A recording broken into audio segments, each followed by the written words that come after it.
ড্রামার শুরুতে আমরা আমাদের মেইন লিড জিয়াং আর ফিমেল লিড মিয়ানকে রোমান্স করতে দেখি। তখন জিয়াং বলছিল, শিন প্লিজ তুমি আমাকে বিয়ে করো।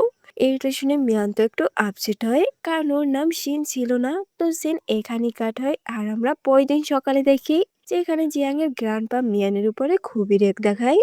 উনি বলছিল, আমি শুধু তোমাকে জিয়াং এর দেখাশোনা করতে বলেছিলাম, ওর সাথে বিছানায় যেতে না। তুমি ভুলে যাবে না গত 5 বছর যাবত আমরা তোমার মায়ের মেডিকেল চিকিৎসা করাচ্ছি। এইটা শুনে ও তো ওর জ্ঞানপার কাছে মাপ চায় ওর ভুলের জন্য।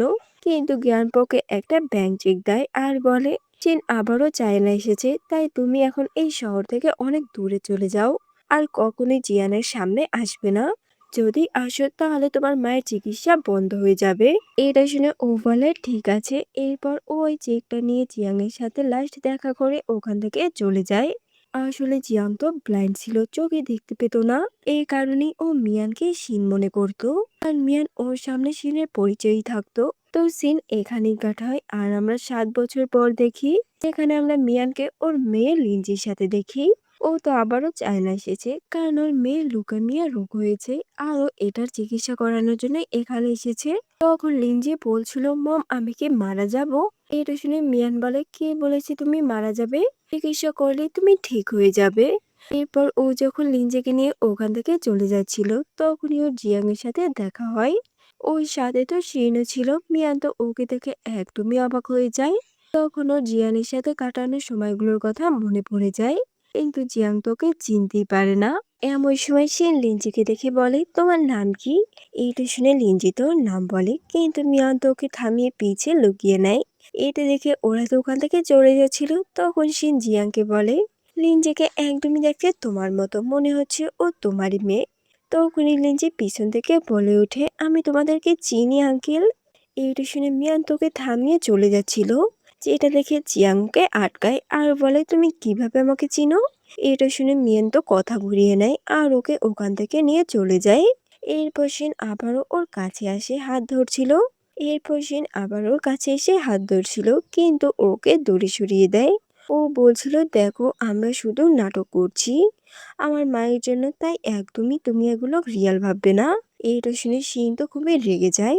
ও বলছিল, ওই মেয়েটা তোমাকে ছেড়ে গেছে আরো 7 বছর আগে, আর তুমি এখনো ওকে নিয়ে পড়ে আছো, আর 100 বছর ধরে আমি তোমার সাথে আছি। এইটা শুনে জিহাং বলে, এতে আমার কিছু যায় আসে না, আমি সারা জীবন ওর জন্য ওয়েট করতে পারবো। তো সিন এখানেই কাটায়। এরপর আমরা মিয়ানকে দেখি। ও তো একটা কোম্পানিতে যায় ইন্টারভিউ দেওয়ার জন্য, কিন্তু ও তো কোম্পানির বস দেখে একদমই অবাক হয়ে যায়, কারণ জিয়াং এই কোম্পানির বস ছিল। জিয়াং তো ওর সিভিটা দেখে ওকে জব দিয়ে দেয়, কিন্তু ও বলে, আমার তোমার ভয়েসটা চেনা চেনা লাগছে, আমরা কি আগেও দেখা করেছি? এটা শুনে ও তো অবাক হয়ে যায়। ও বলছিল, না আমরা আগে কখনোই দেখা করিনি। এগুলো বলে ও তো তাড়াতাড়ি ওখান থেকে চলে যায়। এরপর দেখি ও তো লিনজিকে নিয়ে একটা পার্কে আসে, যেখানেও লিনজিকে বলছিল, এখন তোমাকে আমি হসপিটালে ভর্তি করে দিয়েছি, তুমি জলদি ঠিক হয়ে উঠবে। এমন সময় ওর ফোনে জিয়াং এর একটা মেসেজ আসে, যেটা দেখে ও তো অবাক হয়ে যায়। ও বলছিল, চিয়াং এখনো এই নাম্বারটা চেঞ্জ করেনি। তখন ওর আবারও ওদের পুরানো কথা মনে পড়ে, যেখানে জিয়াং ওকে বলেছিল যে ওর চোখ ঠিক হয়ে গেলেই ও মিয়ানকে বিয়ে করবে। ওর ফোনে তো জিয়াং এর অনেক ফটো ছিল। ও বলছিল, এখন আমাকে এগুলো ডিলিট করতে হবে, কারণ যাকে কখনোই পাবো না তার স্মৃতি রেখে কোনো লাভ নেই। এগুলো বলে ও তো সবকিছু ডিলিট দিয়ে দেয়। কিন্তু এতে তো ওর অনেক কষ্ট হচ্ছিল। ও তো অনেক কান্না করছিল, যেটা দেখে লিনজি বলে, মম তোমার কি হয়েছে? তুমি কান্না কেন করছো? ও বলে, না তো কিছু হয়নি, চোখে কি যেন একটা পড়েছে। লিনজি বলে, তুমি বাবাকে অনেক মিস করছো না? ও বলে, না এমন কিছুই না, তোমার বাবা আমাদেরকে ছেড়ে অনেক আগেই চলে গেছে। ও বলে, তাহলে চলো আমরা মিলে বাবাকে খুঁজি। তখনই আমরা ওখানে চিয়াংকে ওর অ্যাসিস্ট্যান্টের সাথে দেখি। আসলে ও তো এখনো মিনকে খুঁজছিল, ও তো লোকেশন ট্র্যাক করছিল, আর এটা এখানেই দেখাচ্ছিল। তখনই ও ওখানে মিয়ানকে দেখে একদমই অবাক হয়ে যায়। মিয়ানও তো ওকে দেখে অবাক। তখন জিয়াং বলছিল, তুমি এখানে কি করছো? ও বলে, আমার মেয়ে এখানের একটা হসপিটালে ভর্তি আর ও অসুস্থ, তাই আমি ওকে একটু বাইরে এনেছি যাতে ওর মনটা একটু ভালো হয়। কিন্তু লিনজি তো ওকে দেখে হ্যান্ডসাম বলছিল। এইটা সে মিয়ান তো ওকে আটকায়। আর এটা বলতে মানা করে। তখন লিনচি জিয়াংকে ওর পাশে বসতে বলে। এইটা শুনে জিয়াংও তোর পাশে বসে তখনও মিয়ানকে জিজ্ঞাসা করে ওর কি হয়েছে। এটা শুনে ওকে ওর অসুখের ব্যাপারে বলে দেয়। তখন ও বলে তুমি ওর একাই দেখাশোনা করো, ওর বাবা কোথায়। এটা শুনে মিয়ান বলে ওর বাবা কাজের জন্য একটু বিজি, তাই আমি ওর দেখাশোনা করছি। লিনজি এটা শুনে বলে আঙ্কেল মম মিথ্যা বলছে, আমার তো বাবাই নেই, উনি তো অন্য কোনো ওমেনের সাথে থাকে। এটা শুনে জিয়াং কিছু বলতে যাবে কিন্তু মিয়ান ওকে আটকিয়ে দেয়। ও বলে অনেক রাত হয়ে গেছে, আমাদের এখন যেতে হবে। আর ও লিনজিকে নিয়ে ওখান থেকে চলে যায়। তো পরের দিন দেখি ও যখন কোম্পানিতে আসে তখন জিয়ান ওকে অফিস রুমে ডাকে। এটা শুনে ও তো ভয় পেয়ে যায়। ও বলছিল তাহলে কি ও সবকিছু জেনে ফেলেছে। এরপরও তো ভয়ে ভয়ে ওর কাছে আসছিল, কিন্তু জিয়াং তো এখানে ওর সাথে খুবই নর্মালি কথা বলছিল। এটা দেখে ও তো খুবই খুশি হয়, কিন্তু তখনই জিয়াং ওর কাছে আসে আর বলে তুমি তো বলেছিলে তুমি মেরিড, তাহলে তোমার হাতে রিং নেই কেন। এটা শুনে ও বলে আমাদের বিয়ে হয়নি লিনজি এমনি। তখনই জিয়াং লিনজির বয়স জিজ্ঞাসা করে। এটা শুনে ও তো বয়স ওকে বলে দেয়। এটা শুনে ও তো ওর বয়স ওকে বলে দেয়। জিয়াং বলে লিনজির বাবা তোমাকে ছেড়ে কেন দিয়েছে। ও বলে কারণ ও এখন অন্য কাউকে ভালোবাসে। এরপর জিয়াং তো আরো ওকে পার্সোনাল কোশ্চেন জিজ্ঞাসা করছিল, যেগুলো শুনে ও তো কোনো একটা বাহানা মেরে ওখান থেকে চলে যায়। এটা দেখে জিয়াং এর তো একটু সন্দেহ হয় আর ওর অ্যাসিস্ট্যান্টকে কল দিয়ে বলে আমাদের নিউ এমপ্লয়ি মিয়ানের ব্যাপারে সমস্ত ইনফরমেশন বের করো, আমার ওকে কেমন জানি চেনা চেনা লাগছে। এইদিকে মিয়ানকে দেখি ও তো কাজ করছিল। তখনই ওর কাছে হসপিটাল থেকে কল আসে। ডক্টর বলছিল আপনাকে এখনই একবার হসপিটালে আসতে হবে। এটা শুনে ও তো জলদি ওখান থেকে চলে যাচ্ছিল, কিন্তু যাওয়ার সময় ও জিয়াং এর সাথে ধাক্কা লাগে। এটা দেখে ও তো ওকে সরি বলে। তখন জিয়াং বলে তোমার কি হয়েছে। মিয়ান বলে আমার 1 ঘন্টার জন্য একটু ছুটি দরকার, আমি যাবো আর আসবো, এগুলো বলে ও তো ওখান থেকে চলে যায়।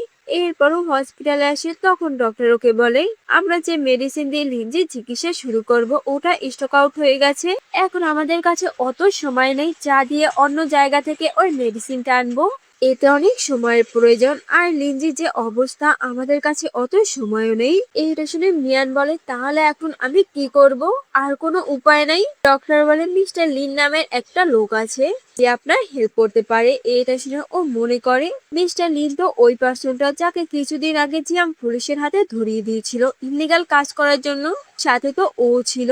এরপরও লিনের সাথে দেখা করতে যায় একটা বারে।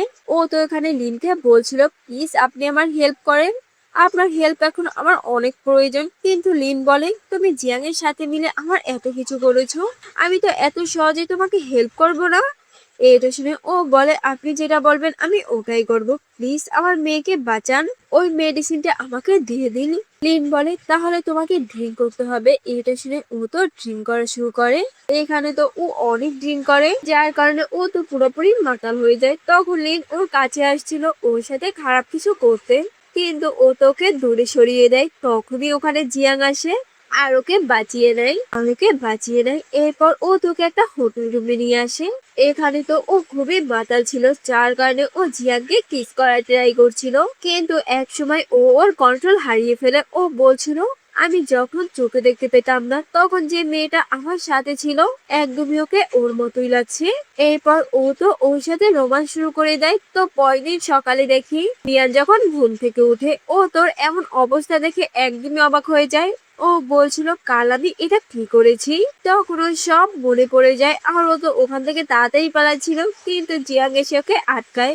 ও বলছিল কাল যেটা তুমি আমার সাথে করেছো ওটার রিপে তোমাকে করতে হবে। এটা শুনে ও তোকে সরি বলছিল, কিন্তু জিয়াং ওর কাছে যায় আর বলে রিপে তো তোমাকে করতেই হবে। তো সেন এখানেই কাটায়। এরপর মিয়ান তো ওর একটা ফ্রেন্ডকে পিক করতে এয়ারপোর্টে যায়। এখানে তো ওরা অনেক কথা বলছিল, তখন দূর থেকে জিয়াং এটা দেখে ফেলে। ওর তো অনেক জেলাস হচ্ছিল। এরপর ও একটা বারে এসে অনেক ড্রিম করে, যেটা দেখে ওর অ্যাসিস্ট্যান্ট ওকে এত ড্রিম করতে মানা করছিল, কিন্তু ও বলে তুমি এখানে আমাকে অর্ডার দিবে যে আমাকে কি করতে হবে আর কি না করতে হবে। এদিকে মিয়ানকে দেখি ও তো লিন্ডির কাছে হসপিটালে ছিল। তখনই ওকে জিয়াং এর অ্যাসিস্ট্যান্ট কল দেয় আর বলে ম্যাডাম বস অনেক ড্রিঙ্ক করে ফেলেছে, আপনি প্লিজ এখানে আসেন, আমি একা ওনাকে সামলাতে পারছি না। এটা শুনে ও বলে আপনি আমাকে কেন কল দিচ্ছেন, ওনার তো ফিয়ন্সেও আছে, আপনি ওনাকে কল দিন। যেটা শুনে অ্যাসিস্ট্যান্ট বলে, উনি তো শুধু আপনার নামই নিচ্ছে, প্লিজ আপনি এখানে একবার আসেন। এটা শুনে ও তো জলদি ওখানে চলে যায়। এরপর ও আর অ্যাসিস্ট্যান্ট মিলে কোনোভাবে জিয়ানকে বাসায় নিয়ে আসে। জিয়াং তো এখানে ওকে কিস করছিল কিন্তু মিয়ান ওকে আটকিয়ে দেয় আর ওখান থেকে চলে যায়। এরপর ও যখন বাইরে আসে তখন শিনের সাথে ওর দেখা হয়। শিন বলছিল তুমি এখানে কি করছো? ও বলে আসলে বস অনেক ড্রিঙ্ক করে ফেলেছিল আর অ্যাসিস্ট্যান্ট ভুল করে আমাকে কল দিয়ে ফেলেছে, তাই আমি ওনাকে নিতে আসলাম, এছাড়া আর কিছুই না। এগুলো বলে ও তো ওখান থেকে চলে যায়। তো পরের দিন দেখি ও যখন হসপিটালে আসে ও দেখেনি যে নাক দিয়ে তো ব্লাড পড়ছিল। এটা দেখে ও তো অনেক ভয় পেয়ে যায়। তখন ডক্টর ওকে একটা সাইডে নিয়ে যায় আর বলে যত দ্রুত সম্ভব ওই মেডিসিনটা লাগবে, আপনি কিছু একটা করেন আর না হয় ওকে বাঁচানো যাবে না। এটা শুনে ও তো অনেক কান্না করে আর জিয়াংকে মেসেজ দিয়ে সবকিছু বলে। এটা দেখে জিয়াং বলে আমি তোমার কাজ করতে পারি কিন্তু আমার একটা শর্ত আছে। ও বলে আমি সব শর্তে রাজি আছি। এগুলো তো পাশে বসে শিনও দেখছিল, ওর তো অনেক রাগ হচ্ছিল। তো সিন এখানেই কাটায়। এরপর মিয়াং তো ওর সাথে দেখা করতে কোম্পানিতে আসে। ও জিয়াংকে বলছিল আপনি যেটা বলবেন আমি ওটাই করব, প্লিজ আপনি আমার মেয়েকে বাঁচান। এটা শুনে জিয়াং বলে কিন্তু এর জন্য তোমাকে কিছু একটা দিতে হবে। দেখো আমি একজন বিজনেসম্যান আর প্রফিট ছাড়া এমনিতে আমি কোনো কাজ করি না। এটা শুনে মিয়ান তোকে কিস করে। ও মনে মনে বলছিল লিঞ্জের জন্য আমি সবকিছু করতে পারি। যেটা দেখে জিয়াং একদমই অবাক হয়ে যায় আর ওকে দূরে সরিয়ে দেয়। ও বলছিল ঠিক আছে আমি লিঞ্চের মেডিসিনের ব্যবস্থা করছি। এরপর দেখি ও মিয়াং এর সাথে হসপিটালে যায় ওর সাথে দেখা করতে।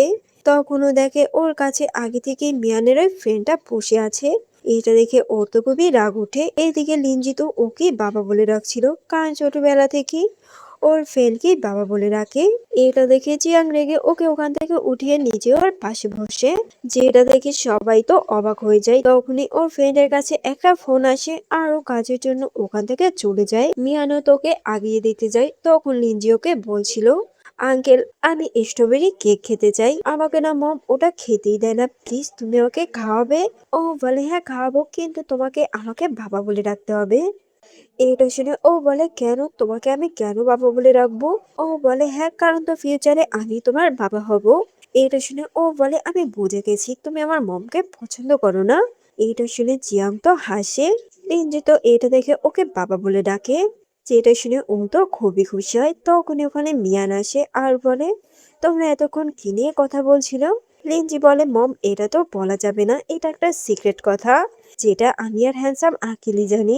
এরপর দেখি মিয়ান তো ওকে নিয়ে জিয়াং এর বাড়িতে আসে কারণ আজকে থেকে ও এখানেই থাকবে।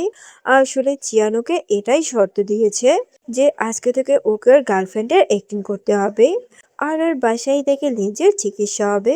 লিঞ্জি তো এত বড় বাসা থেকে অনেক খুশি হয়। তখন জিয়ান ওর জন্য স্ট্রবেরি কেক নিয়ে আসে। এখানে তো ও জিয়াং এর সাথে অনেক কথা বলছিল যেটা দেখে মিয়ানের তো খুবই ভালো লাগে।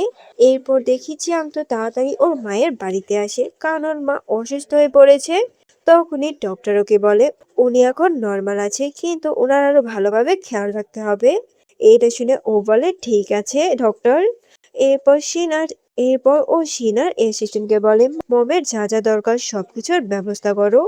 অ্যাসিস্ট্যান্ট যাওয়ার পর সিনার কাছে আসে আর বলে চলো আমরা বিয়ে করে নেই, এতে তোমার মম খুশি হবে। কিন্তু ও তো ওকে ওর থেকে দূরে সরিয়ে দেয় আর বলে দেখো আমি অন্য কাউকে ভালোবাসি, তাই প্লিজ তুমি আমার পিছে না ঘুরে মুভ অন করে নাও। এটা শুনে ও তো রেগে যায় আর বলে তুমি ওই মেয়েটার জন্য আমার সাথে এমন করছো না?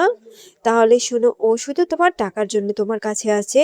এরপর ও তো মিয়ানকে নিয়ে আরো বাজে বাজে কথা বলে। যেটা শুনে জিয়াং তো রেগে ওর গলা চিপে ধরে আর বলে মিয়ানের নামে আর একটা বাজে কথা বলবে না, তাহলে কিন্তু আমি তোমাকে শেষ করে ফেলবো। এগুলো বলে ও তো ওখান থেকে চলে যায়। তো সিন এখানেই কাট হয়। এরপর দেখি মিয়ান যখন কোম্পানিতে আসে তখন ওর সাথে দেখা করতে শিন আসে। ও বলছিল আমার একজন লয়ার দরকার আর তোমার থেকে ভালো লয়ার তো আর কোথাও পাবো না। যেটা শুনে মিয়ানো তো ওর কেসটা নেয়। এরপর ও যখন রিপোর্ট লিখছিল তখন শিন বলে আমার ফিয়ন্সেকে না একটা মেয়ে ফাঁসিয়েছে, এখন তো ও ওর সাথে ওর বাসায় থাকে। এরপর ও তো আরো কিছু বলে যেগুলো শুনে মিয়ান বুঝে যায় যে ও ওকে নিয়ে এসব কথা বলছে। তাই ও তো একটা বাহানা মেরে ওখান থেকে উঠে যায় আর বলে আমি আপনার জন্য চা নিয়ে এসেছি। এরপর ও যখন শিনকে চাটা দেয় ও তো ইচ্ছা করে ওর উপরে ফেলে দেয়। ও বলছিল, আমি তোমাকে ওয়ার্নিং দিয়ে যাচ্ছি, তুমি জিয়াংয়ের থেকে দূরে থাকো। এগুলো বলে ও তো ওখান থেকে চলে যায়। এরপর ও যখন ওয়াশরুমে যায়, তখন কিছু মেয়ে বলাবলি করছিল যে আজকে শুনেছি বসের ফিয়ান্সে কোম্পানিতে এসে খুবই চিল্লাচিল্লি করছিল, কারণ উনি নাকি এখন অন্য কোনো মেয়ের সাথে রিলেশনে গেছেন। কি খারাপ না ওই মেয়েগুলো যারা অন্যের সংসার ভাঙছে। এগুলো শুনে মিয়ানের তো খুবই খারাপ লাগছিল। এরপরও হসপিটালে লিঞ্জির সাথে দেখা করতে আসে। তখন জিয়ানোকে অনেকবার কল মেসেজ করে, কিন্তু ও তো ধরে না। চেহারা দেখে ও তো রেগে ওখানে আসে আর ওকে একটা সাইডে নিয়ে যায়। ও বলছিল, তোমার কি হয়েছে, তুমি আমার সাথে এমন কেন করছো, আমার কল মেসেজ কিছুই উঠাচ্ছ না কেন? এটা শুনে মিয়ান বলে, আমি তো তোমাদের মধ্যে একটা থার্ড পার্সন, তাই তো সবাই আমাকেই খারাপ বলে। যেটা শুনে জিয়ং বলে, তুমি সব কি বলছো, আমি তো কিছুই বুঝতে পারছি না, প্লিজ আমাকে সবকিছু খুলে বলো। এটা শুনে মিয়ান তো ওকে সবকিছু বলে। যেটা শুনে ও বলে, দেখো আমি তোমাকে কতবার বলেছি আমার শিনের সাথে কোনো সম্পর্ক নেই, আমি কবে ওর সাথে সবকিছু শেষ করে দিয়েছি। আমার মম শুধু ওকে পছন্দ করে, এজন্যই ও ওখানে আছে। এগুলা বলে ও তোকে ফোর্সলি কিস করতে থাকে। অন্যদিকে এগুলো যখন শিন জানতে পারে, ও তো আরো রেগে যায়। আর রেগে ও জিয়াং এর মাকে মেডিসিন মিশানো এক গ্লাস দুধ খাইয়ে দেয়। ও বলছিল, আমি যেটা চাই ওটা করেই দেখাই। এদিকে আমরা জিয়াং আর মিয়ানকে দেখি ওরা তো লিঞ্জের কাছে ছিল। তখন ওখানে মিয়ানের ওই ছেলের ফ্রেন্ডটা এসে লিঞ্জের জন্য একটা গিফট নিয়ে। এটা দেখে জিয়াং বলে, লিঞ্জি এর থেকে বড় গিফট আমি তোমাকে এনে দিব। এটা শুনে এই ছেলেটা বলে, দেখো বাচ্চামি বন্ধ করো, তুমি এসব ওকে কেন শেখাচ্ছ? তো কিছুদিন পর দেখি লিঞ্জি তো হঠাৎই অসুস্থ হয়ে পড়ে যায়, যার কারণে ওকে জলদি ওটিতে নেওয়া হয়। তখন ডক্টর বের হয়ে বলে, ওর ব্লাডের প্রয়োজন, জলদি বি নেগেটিভ ব্লাড জোগাড় করেন। এটা শুনে জিয়াং বলে, আমারও তো বি নেগেটিভ ব্লাড, আমি ওকে ব্লাড দিব। কিন্তু মিয়ান তোকে আটকায়, ও বলছিল না তুমি দিতে পারবে না। এটা শুনে ও তো একদমই অবাক হয়ে যায়। এরপর দেখি ওর ফ্রেন্ড লিঞ্জিকে ব্লাড দিতে যায়। এদিকে জিয়াং তো মিয়াংকে অন্য একটা সাইডে নিয়ে আসে আর বলে, তাহলে তুমি ওই মেয়েটা না যে আমাকে 7 বছর আগে ছেড়ে চলে গেছিলে? আর লিঞ্জি আমারই মেয়ে না? এইটা শুনে ও তোকে সরি বলে। জিয়াং তো এটা শুনে রেগে যায়। ও বলছিল, শুধু সরি আর কিছু বলতে চাও না? তুমি এত এত মিথ্যা কথা বলেছো আমাকে, তার মানে শিন সত্যি বলেছে? তুমি টাকার জন্যই আমার কাছে এসেছো না? মিয়ান এটা শুনে বলে, তোমার জ্ঞান পাওয়ার জন্য তখন আমি তোমাকে ছেড়ে গেছিলাম। কিন্তু জিয়াং তো ওর কোনো কথা বিশ্বাস করে না আর রেগে ওখান থেকে চলে যায়। এরপর দেখি লিঞ্জি তো মোটামুটি সুস্থ হয়। তখনও জানতে পারে ওর মেডিকেল ফিস তো সব জিয়াং পে করে দিয়েছে। এটা শুনে ও জলদি জিয়াং এর কাছে যায় ওর সাথে দেখা করতে। কিন্তু অ্যাসিস্ট্যান্ট ওকে ওর কাছে যেতে দেয় না। উনি বলছিল, বস এখন কারোর সাথে কথা বলতে চায় না, আমাকে এটাই বলে দিয়েছে। এটা শুনে মিয়া তো সারা রাত ওর জন্য ওখানেই ওয়েট করে। কিন্তু তারপরে চিয়াং ওর সাথে কোনো কথা বলে না। পরের দিন দেখি ও তো অজ্ঞান হয়ে পড়ে যায়। এটা দেখে জিয়াংকে বাসার ভিতরে আনে। এরপর ওর যখন জ্ঞান ফিরে, তখনও দেখে ও জিয়াং এর বাসায়। তখন জিয়াং আবারও ওর কাছে এসে অনেক রাগ দেখাচ্ছিল, যেটা দেখে ও তো আবার ওকে সরি বলছিল। ও বলে, আমি তোমাকে ছেড়ে চলে যেতে চাচ্ছিলাম না, কিন্তু তোমার জ্ঞান পাওয়াকে বাধ্য করেছে চলে যেতে। আসলে আমার মায়ের সমস্ত চিকিৎসার খরচ উনি দিত, আর উনি আমাকে এটা নিয়ে ব্ল্যাকমেল করছিল। কিন্তু জিয়াং বলে, তোমার জন্য আমার 7টা বছর শেষ হয়ে গেছে, তোমাকে আমি পাগলের মতো সব জায়গায় খুঁজেছিলাম, বলো তুমি আমার লাইফে কেন এসেছিলে? ও বলে, আমি একটা রেস্টুরেন্টে জব করছিলাম, তখন তোমার জ্ঞান পা আমাকে তোমার দেখাশোনার কথা বলে, কিন্তু সিনির পরিচয়ে। আর আমিও এটা করতে রাজি হই, কারণ তখন আমার টাকার খুবই দরকার ছিল। ওই এসব শুনে বলে, কিন্তু তুমি আমার জীবনটা নষ্ট করে ফেলেছো, তুমি সবার কথা ভাবলে কিন্তু আমার কথা একবারও ভাবলে না, আমাকে ওভাবে ফেলে রেখে চলে গেছো। এগুলো বলে ও তোকে ফোর্সলি কিস করছিল। এরপর দেখি ও যখন ঘুম থেকে উঠে, ও তো ওর হাতে একটা রিং দেখতে পায়। এটা দেখে ও তো একটু অবাক হয়। এইদিকে জিয়াংকে দেখি, ও তো ওর জন্য রান্না করছিল আর বলছিল, আমি নিজেও জানি না আমি কি করছি এসব। তখন মিয়ানার কাছে আসে আর ওই রিংটার ব্যাপারে ওকে জিজ্ঞাসা করে। যেটা শুনে ও বলে, যদি তুমি এটা হাত থেকে খুলো না তাহলে তোমার কিন্তু খবর আছে। এরপর ওকে জড়িয়ে ধরে আর বলে চলো আমরা সবকিছু আবার নতুন করে শুরু করি। এগুলো বলে ও তো ওকে কিস করে, মিয়ানও তো এতে রাজি হয়ে যায়। এরপর দেখি চিয়াং ওর মায়ের বাড়িতে যায়, যেখানে শিন তো ওকে দেখে অবাক ও বলছিল তুমি এই সময় এখানে কি করছো। এটা শুনে জিয়াং ওকে কিছু ফটো দেখায় আর বলে এতদিন আমার সাথে যা যা প্রবলেম হয়েছে এই সব কিছুর পিছনে তুমি ছিলে, তাই তুমি আর এই বাড়িতে থাকবে না। এগুলো বলে ও তো গার্ড দিয়ে ওকে ওখান থেকে বের করে দেয়।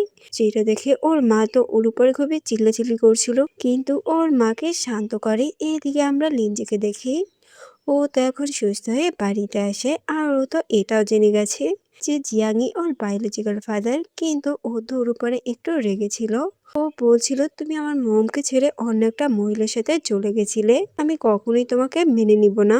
এটা শুনে মিয়ান তোকে বোঝায় আর বলে তোমার বাবা না, বরং আমি তোমার বাবাকে ছেড়ে চলে গেছিলাম, উনি তো আমাকে এখনো ভালোবাসে। যেটা শুনে জিয়াংও তোকে মেনে নেয়। এরপর দেখি মিয়াংকে ওর মায়ের সাথে দেখা করতে নিয়ে আসে, কিন্তু উনি তো ওর উপরে খুবই রেগে যায় আর একটা কামড় মারে। যেটা দেখে চিয়াং তো ওকে তাড়াতাড়ি হসপিটাল নিয়ে যায়। তো সিন এখানে কাটায় আর আমরা কিছুদিন পর একটা পার্টি দেখি। আসলে এই পার্টিটা চিয়াং মিয়ানের জন্য রেখেছিল, কারণ ও সবাইকে বলবে যে মিয়ান ওর ফিয়ান্সে আর ও ওকে বিয়ে করবে। আর লিনজিকে ও সবার সামনে পরিচয় করিয়ে দিবে। এখানে তো ওর মাও ছিল। এরপর চিয়াং যখনই বলতে যাবে তখনই ওখানে শিন আসে আর বলে চিয়াং এর ফিয়ন্সে তো আমি, আর ও বলেছে যে কিছুদিনের মধ্যে ও আমাকে বিয়ে করবে। এইটা শুনে চিয়াং তো না বলতেই যাবে, তখনই ওর মাকে আটকায় আর বলে তুমি শিনকে বিয়ে করবে। আসলে শিন তো ওনাকে ভয় দেখাচ্ছিল, যার জন্য উনি এমনটা বলছে। আর ওই দিন শিনের কারণেই উনি মিয়ানের হাতে কামড় দিয়েছিল।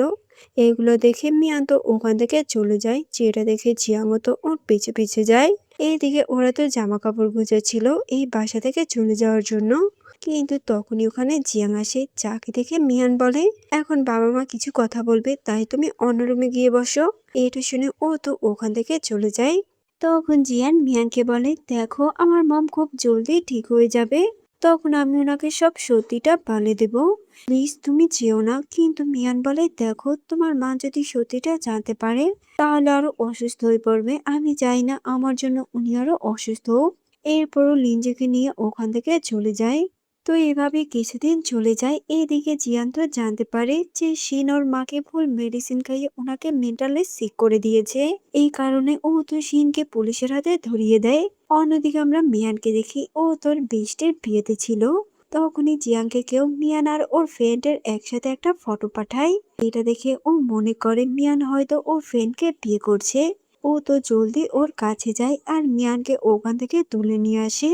এরপরও শিনের ব্যাপারে ওকে সবকিছু বলে যে ওর মায়ের সাথে কি কি করেছে।